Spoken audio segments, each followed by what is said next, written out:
So today's lecture is about chapter number 5. We are going to talk about a statement of cash flow. A statement of cash flow is one of the most fundamental requirement.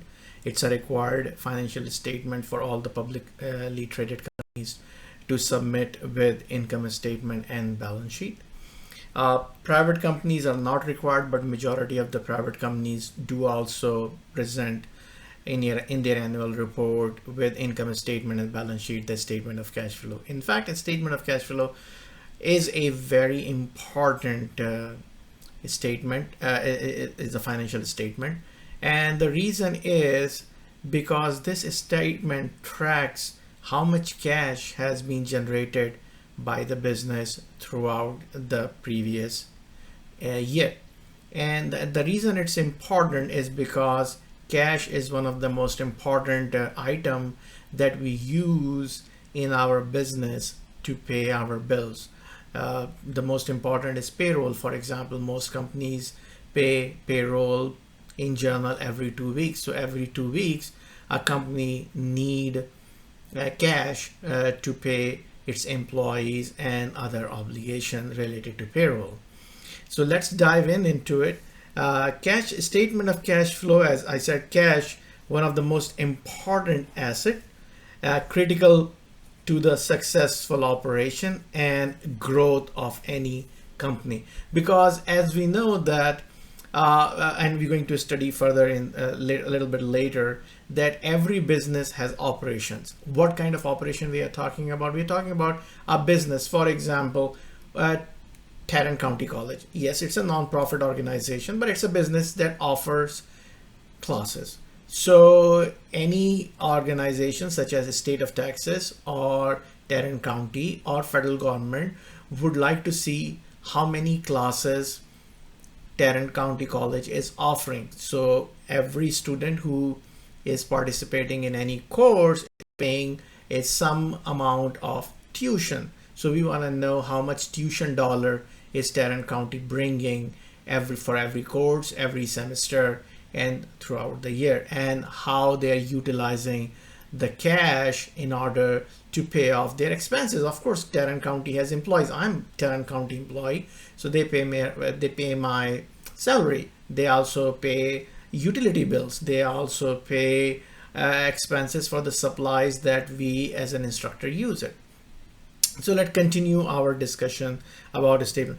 A statement reports the change in total cash and cash equivalent from one period to the next. So what they are talking about here, how much cash do you have at the beginning of the year? Suppose any organization has a cash at the beginning of the year, January 1st, say $5,000, and December 31st, they have a cash of $10,000. So there is a difference of $5,000. So we want to know how and what this company did in order to move from $5,000 to $10,000. Okay, a company needs cash to purchase equipment, to manufacture products, and to pay employees and to invest in research.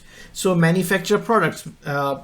Not every company manufacture products. Some companies offer services. For example, a doctor's office, a lawyer's office, a CPA office, they offer services. So whether a business is offering a service or manufacturing a product, it's part of their operation. Pay employees also in part of the operation. Investing in research to produce new products or bringing new services is part of investment that we're going to discuss a little bit later. Importance of cash flow merits a separate financial statement devoted to explaining how a company generates cash, indicating where cash is employed. So what we are talking about, how much and how a business is generating cash, and when we are talking about cash is employed, means how the cash was spent.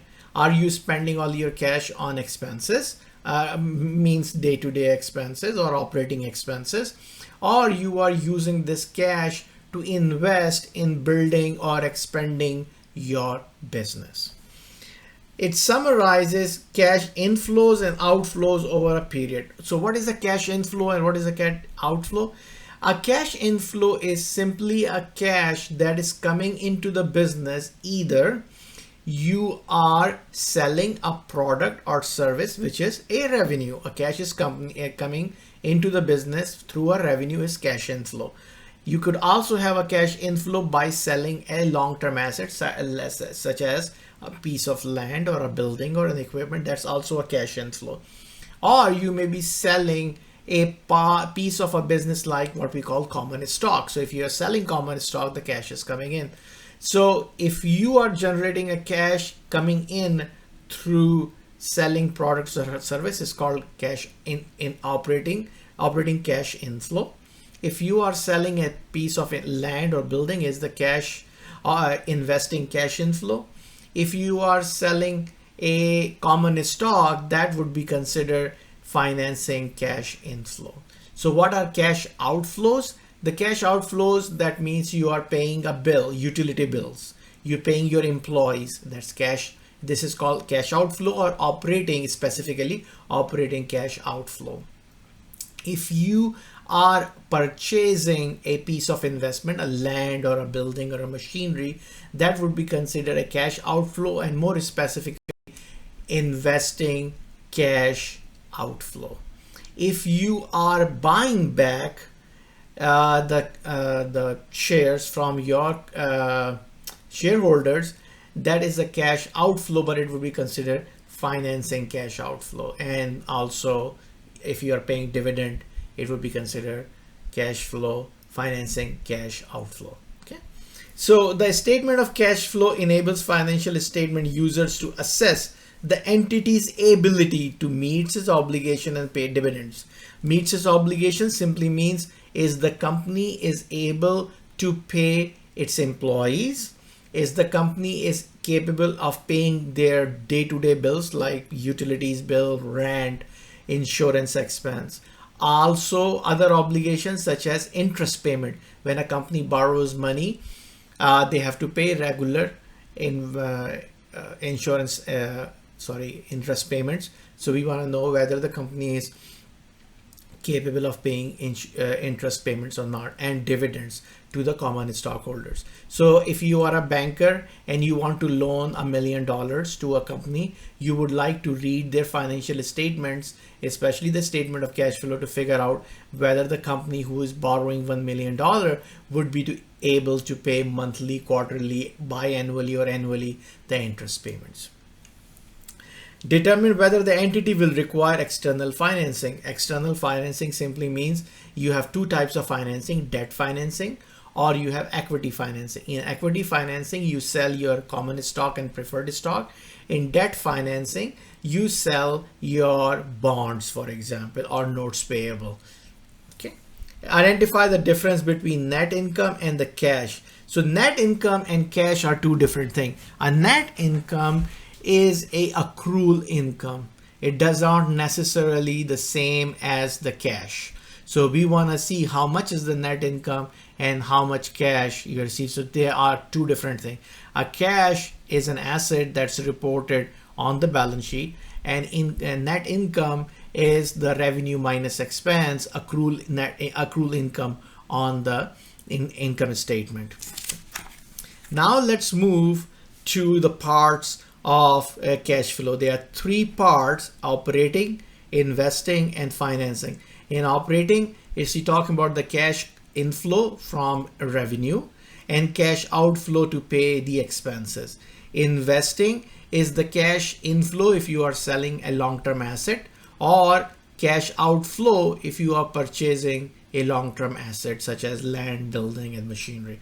Financing activities, the cash inflow is if you are selling common stock, preferred stock, or your bonds. And if you are buying back your bonds and common stocks and preferred stock, that would be the cash outflow, and also the dividend payments. The sum of cash inflows or outflows for these three activities results in the net increase or decrease in the cash and cash equivalent for the period. So what we do, we say basically, so we have a beginning cash balance on January 1st, and then we have cash flow, net cash flow from operating, means operations, and then we have net cash flow from investing, and then we have net cash flow from financing. That gives you ending cash balance on December 31st. Net cash flow simply means cash inflow plus cash outflow. The net cash flow could be positive or could be negative. It could be positive or negative. All right. Now, what are cash and cash equivalent? Cash is like your dollar bills, coins, checks, money orders. And it is also cash equivalents are short-term, highly liquid investment that are purchased within the 3 months. So anything that could be converted within the 3 months or 90 days would be considered cash equivalent. Okay. The statement of cash flow does not separately report the detail of purchase and sales of cash equivalent because these transactions affect only the composition of total cash and cash equivalent, not the total amount. So we really don't go into it. We just count how much cash you have. If, say, for example, in your bank account, a business bank account, and how much cash you have in a small accounts or savings accounts, or how much bank drafts you have, or checks you have, or T-bills, what we call treasury bills, how much treasury bills, or any other investment that could be matured within 90 days, it would be considered a cash equivalent.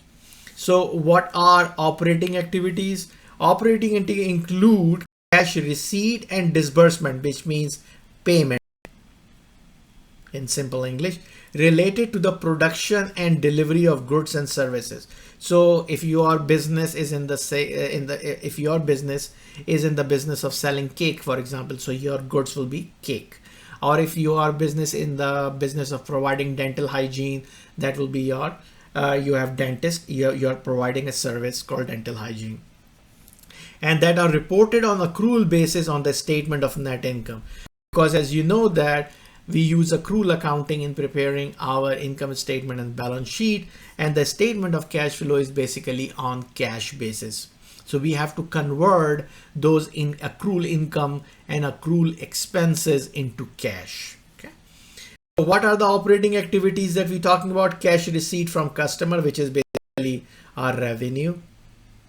Cash received from interest and dividend. Receipt simply means the business has invested or lend any money in terms of notes receivable or anything. They are receiving interest and dividends. Cash payment for the suppliers for the purchase of goods for resale for use in production. Any payment for the purchase, like we're talking about here, that good is raw material. And cash payment to suppliers and employees. So you are paying your suppliers and you're paying your employees for taxes. The tax that you are paying, whether you are paying to IRS or state of tax or local county or city, and the interest for all the borrowings as a business you have. So this is your operating activities. Now let's talk about investing activities. Investing activities simply means the money that you are investing, and this investment would provide you future cash flows. Relate to acquiring and disposing of productive property such as land, machines, building. The investment could be in debt or equity securities like bonds and shares. I mean, these shares that you are investing in other companies, and making and collecting loans. Cash flow primarily include the following: collection of sale of notes receivable from lending to others, and cash received from the sale of debt and equity securities of other entities. Okay. The next thing we're going to talk about is also the cash received from the sale of productive assets such as property, plant, and equipment if you are selling, or cash payment for extending credit to others. Basically, you get lending money to other businesses. Cash payments for investment, again, you are investing in other entities. Cash payment for property, and these are the payments. So that means the cash is going out. So it's cash outflow. When we talking about the receipt part, when we are talking about the receipt part is the cash inflow. Okay.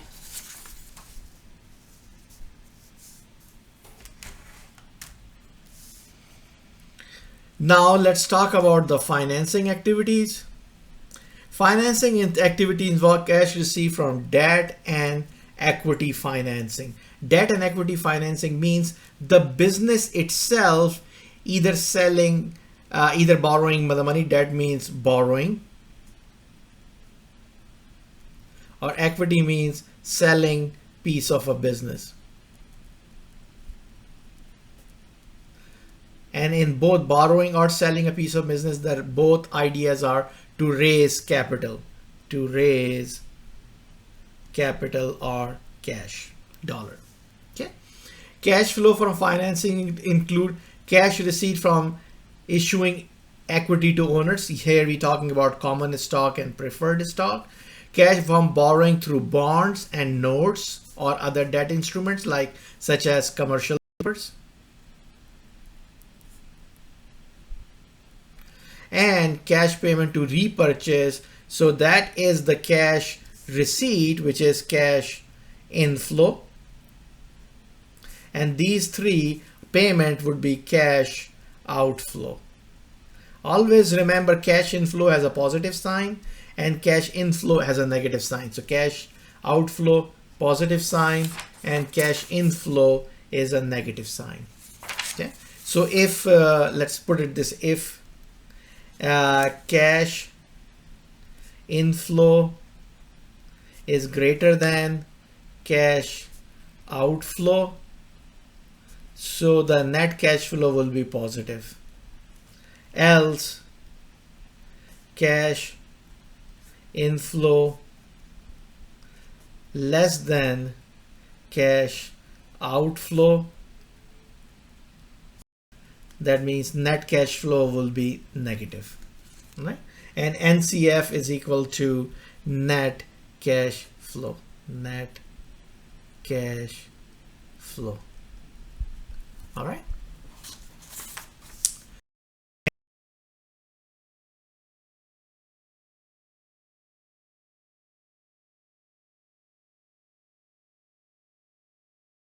And the other is called direct method. The GAAP allows you to use both method. So GAAP has no problem. As a business, you can either prepare an indirect method or you can use a direct method. Only IFRS requires you to use the direct method.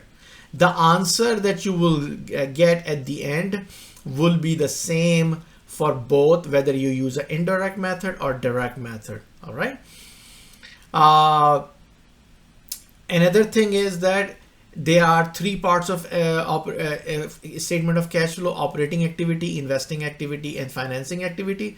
The financing activity and the investing activity are prepared in the same way, whether you use indirect method or direct method. It's the operating activity that is different. So operating activity calculates in a different way in an indirect method and a different way in a direct method, but the answer, whether you calculate using the indirect method or direct method, answer would always be the same.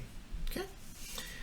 So let's talk about the indirect method of reporting cash flow from operating activities.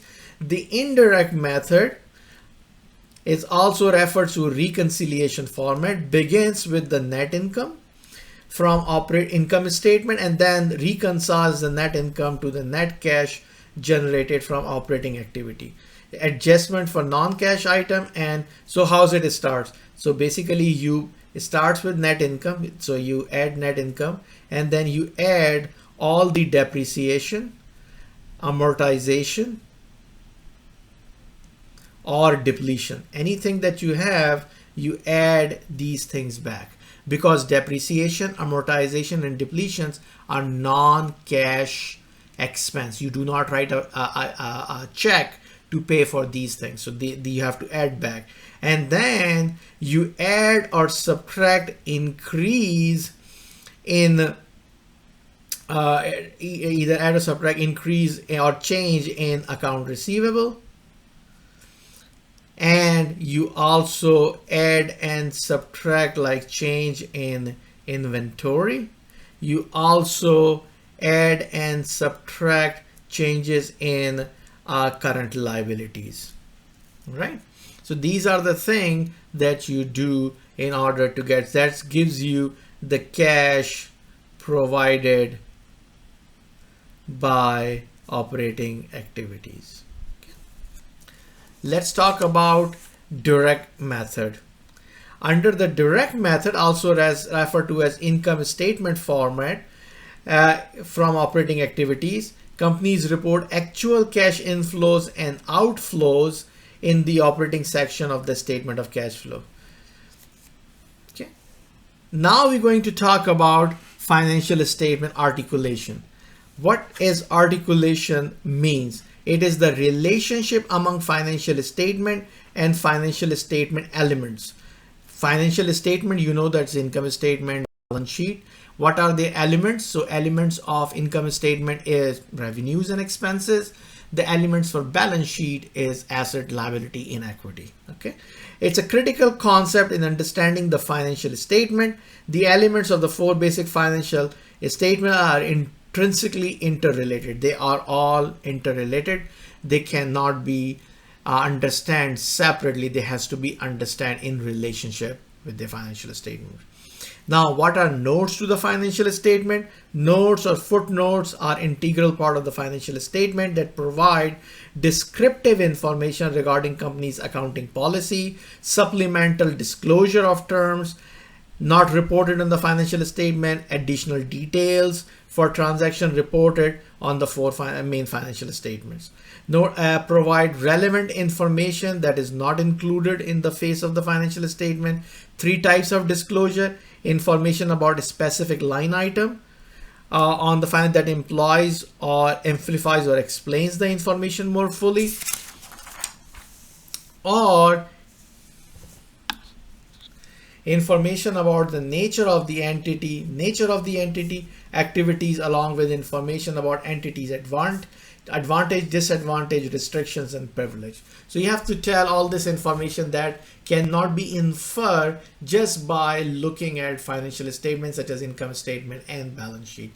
Also about circumstances that may affect the entity's future cash flow. So what we talking about? We're talking about changes in technology. Maybe company has been fined by EPA or customs or another organization.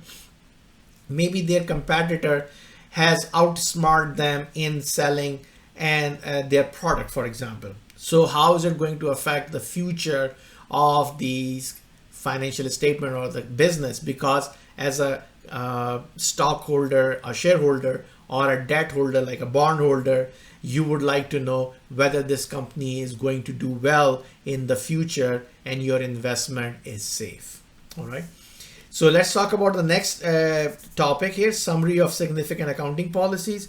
Companies must disclose their significant accounting policies. For example, what kind of depreciation method you use. Do you use a straight line?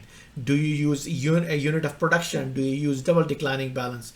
What kind of inventory methods you use? Do you use weighted average? Do you use FIFO? Do you use LIFO? So all of those things are important. Subsequent event.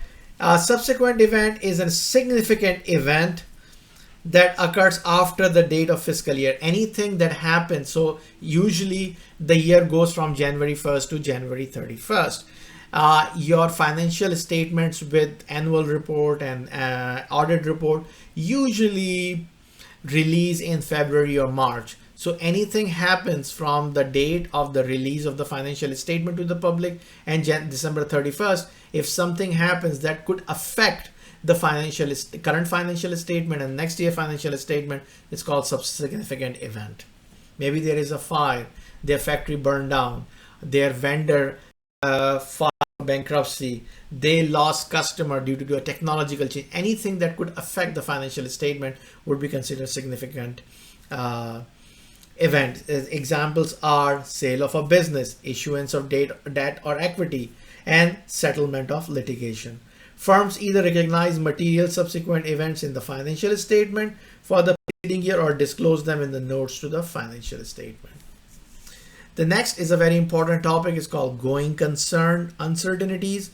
Going concern concept indicates accountants record transactions and prepare financial if the entity will continue to operate for an indefinite time of period unless there is, so that's indefinite time is usually 1 year. So as an auditor of the financial statement, when you are reading these financial statement and issuing a opinion on these financial statement, you also have to tell whether this company or this business is going to survive for the next 1 year. So the going concern simply means in United States, when they audit a financial statement, they are telling after reading the financial statement or also completing the audit that whether this company is going to survive the next 1 year or not based on the previous year performance. Disclosure includes conditions or event that raise substantial doubt about the entity's ability to continue operation, management's evaluation of significance of those conditions, management plans that either alleviate or intended to mitigate the condition. Alleviate means make it better, or mitigate means mitigate the risk, mitigating the risk that causing the company to have uncertainty. Related party transactions that an entity engaged with owners, firm's management, affiliate entities, or any other entity that exert significant influence on the company. For example, you have a small bakery. You sell everybody a cake for $25, but I'm your brother and you're going to sell this cake for $15 to me, means at cost. And now I'm selling this cake to anybody for $23. So I'm basically shorting you out, you're losing money. So these things needs to be disclosed in the financial statement so the shareholders and the debt holders can know what kind of related party transactions are. So usually people think that related party transactions are illegal. Related party transactions are not illegal. They must be disclosed. If they are not disclosed, then it becomes illegal. So you have to disclose the nature of the relationship, description of the transaction, amount of the transaction, and amount due from the related parties. So we're going to stop our this part of the lecture here, and then we're going to continue with the next part.